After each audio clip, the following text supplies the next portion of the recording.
This just in, the Ja'Marr Chase saga continues in Cincinnati. The superstar wide receiver has made it known that he wants a new contract and a big pay raise from the Bengals, and was a hold-in during training camp. Now, Chase has been at practice this week, but in a new added wrinkle, he called himself, quote, a game-time decision for Sunday's season opener against the Patriots.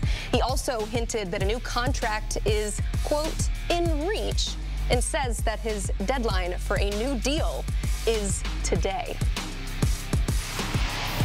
Drama just not slowing down, so we bring in our NFL analyst Ryan Wilson to help us make sense of it all. I tried to throw in as many direct quotes from him as possible, but Ryan, what do you make of Ja'Marr Chase's comments today?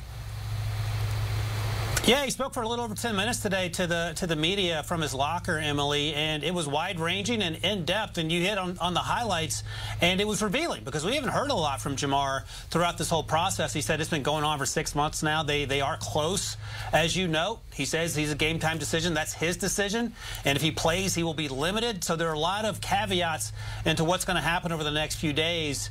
And what I keep coming back to when I saw him talk to the media, and he admitted he doesn't really like talking to the media. He finds it aggravating on some level, which I get. He's only 24 years old, and we're talking about paying him hundreds of millions of dollars. So he said there's pressure going on. This has been stressful throughout because I can imagine, I imagine you can too, that if you're trying to ask for what you feel you're worth and your boss says you're not worth it, there's going to be some tension there. But at the end of the day, it sounds like Team President Mike Brown wants to get this deal done. Typically, it doesn't happen this way in Cincinnati unless you're Joe Burrow. So that's the rub here as we get down to crunch time, because they're going to play in 2 days no matter what. Especially challenging, too, when he watches his other wide receiver colleagues get paid in the offseason, some that perhaps he played with in college. He also told reporters, though, that he would consider playing even without a contract. So, like you said, could be in the game on Sunday, but limited. So we also learned some more not great news for the wide receivers in Cincinnati. T. Higgins is apparently dealing with a hamstring injury. He was limited yesterday in practice, did not practice today.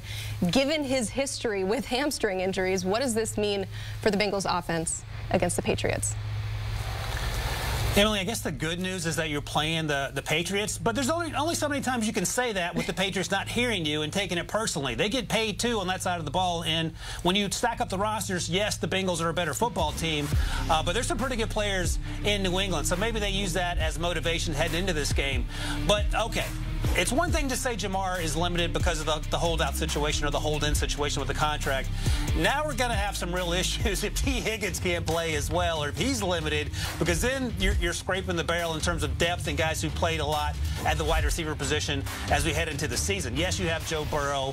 The offensive line's a little better on paper. The run game will be interesting without Joe Mixon. But I don't know if you want to go into a situation where you're leaning on your tight ends and you're leaning on Andre Yeshivas, year 2 out of Princeton, Jermaine Burton, rookie out of Alabama, excuse me. Then things get a little dicey. Again, it's good news because it's the Patriots, but also the Patriots might take that personally.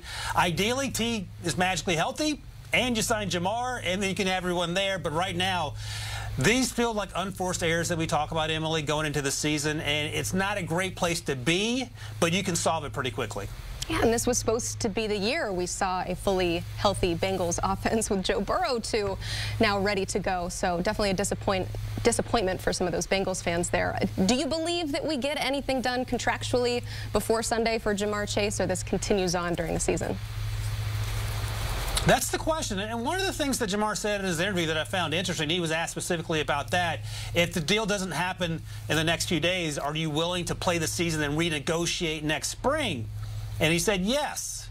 And I'm sure Mike Brown heard that, the president of the Bengals, and I'm sure that will weigh into it. But also, as I mentioned, Brown said he wants to get this deal taken care of. Obviously, Ja'Marr does. Ja'Marr knows what he's worth. He says he's worth more than Justin Jefferson because he feels he's the best wide receiver in the NFL. I think it gets done. It's going to take some salary cap gymnastics like we talk about all the time, but teams do that virtually every day. And I think once it happens, we're going to see a Ja'Marr Chase we haven't seen before, which is a scary proposition for the rest of the AFC because, to his point, he is one of the best players in the NFL. So, yes, I'll say it gets done. I don't feel great about it, but I think it gets done because they need to have him out there if, to your point, Emily, they're going to make a serious run to that Super Bowl. Certainly, Zach Taylor being very clear and saying, quote, we'll see on both of his wide receiver status for Sunday. Ryan, thank you so much for breaking that all down for us. We appreciate it.